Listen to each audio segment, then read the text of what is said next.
Saya ingin berbicara sebentar saja mengenai orientalisme yang di dunia Islam seringkali dianggap sebagai sesuatu yang membahayakan. Sejauh mana itu betul?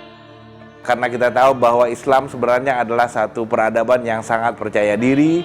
Kalau kita lihat dari sejarahnya, yang biasa berdialog dengan orang-orang lain, termasuk orang-orang yang sebenarnya dulu tinggal di Barat, ya.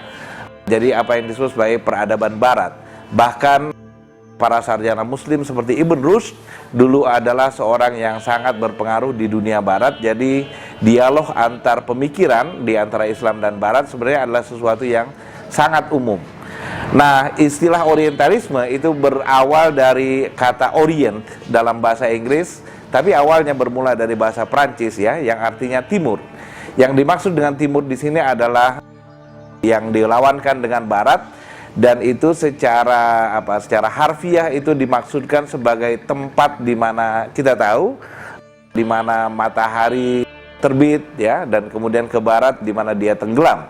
Tapi yang dimaksud dengan orient di sini adalah orientasi orang-orang waktu itu di barat, terutama di abad pertengahan, ya, dan memuncak pada abad ke-19 untuk tertarik kepada apa yang disebut sebagai timur. Jadi timur di sini tentu saja yang dilihat dari barat, ya, dan itu menyangkut wilayah-wilayah yang sekarang kita tahu sebagai misalnya Timur Tengah dan Asia Timur pada umumnya sebenarnya. Nah, istilah orient itu berkembang sesuai dengan zaman, tempat orient itu sendiri berkembang dilihat dari masa-masa yang berbeda, ya.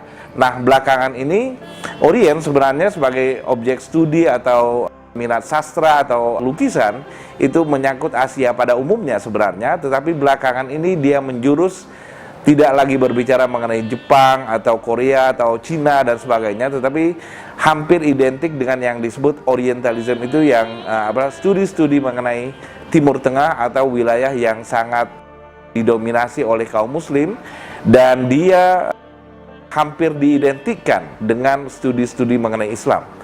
Sebenarnya itu adalah perkembangan yang panjang sekali, ya. Di awalnya orientalisme itu lebih tertuju kepada minat orang-orang Eropa yang mulai biasa berkelana ke Timur Tengah untuk misalnya melukis apa yang mereka lihat di Timur, ya.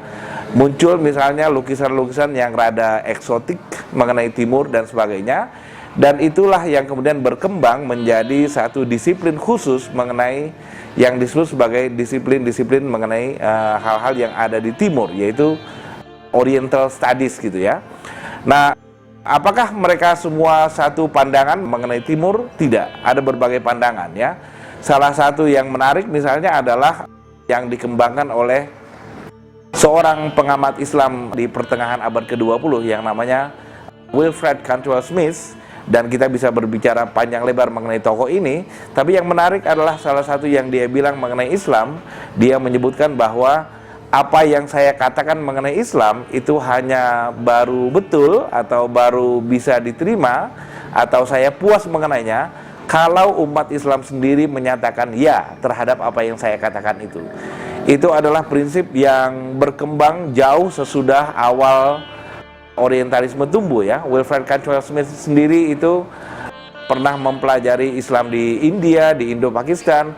Kemudian dia mendirikan Institute for Islamic Studies di McGill di Kanada yang banyak, dan beberapa pelajar dari Indonesia seperti Profesor Mukti Ali, ya, kemudian Profesor Harun Nasution dan Profesor Rasidi pernah pergi ke sana.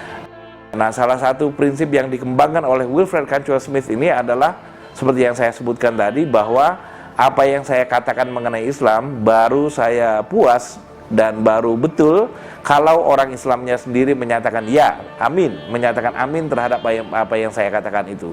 Cuma seperti yang bisa kita tanyakan kepada Wilfred Smith, ya, itu adalah prinsip yang pokok. Pertanyaan kita misalnya adalah umat Islam yang mana yang akan Anda tanya dan Anda minta apakah mereka setuju dengan pernyataan Anda atau tidak, misalnya. Itu kan karena umat Islamnya sendiri kan banyak, ya. Kemudian pertanyaan yang berikutnya adalah bagaimana dengan situasi di mana yang mempelajari orang-orang Islam itu sendiri adalah kaum muslim sendiri, ya. Ada banyak sekarang antropolog muslim yang bekerja sama dengan antropolog non muslim di dalam melihat fenomena sehari-hari kaum muslim, misalnya di Indonesia, di Maroko, atau di tempat-tempat yang lain gitu. Jadi secara singkat, prinsip yang dikembangkan oleh Wilfred Cantwell Smith tadi adalah satu prinsip yang sangat baik ya, mencoba melihat kaum muslim secara simpatik ya, melihat apa yang mereka sendiri katakan mengenai diri mereka sendiri, tapi itu pun bukan tanpa masalah gitu.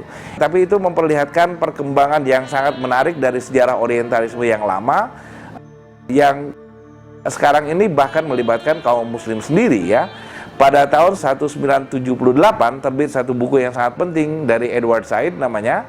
Dia sendiri bukan kaum muslim, dia sendiri keturunan Palestina dan beragama Kristen, tapi dia menyatakan kritik yang sangat keras kepada orientalisme, dan itu juga memperlihatkan bahwa sebenarnya masalah orientalisme bukan hanya masalah muslim, tapi menyangkut masalah banyak sekali orang ya, dan itu terkait dengan bagaimana kita mempelajari kebudayaan orang lain ya. Dan ada perkembangan yang sangat panjang dari orientalisme yang semuanya harus kita pelajari secara baik-baik dan tidak gebiah uyah. Di antara kaum orientalis sendiri terjadi perbedaan pendapat, seperti halnya di antara kaum muslim sendiri. Jadi semua karya termasuk yang dikembangkan oleh kalangan orientalis layak dibaca, layak dipelajari, dan layak dikritik seperti selayaknya. Karena orang-orang Islam adalah orang-orang yang didorong untuk percaya diri, didorong untuk belajar sebanyak-banyaknya, menggunakan akal kita, mempelajari situasi yang sedalam-dalamnya, dan dalam rangka itu kita berguna dalam rangka membangun dialog antar peradaban di antara Islam dan Barat. Sekian, terima kasih.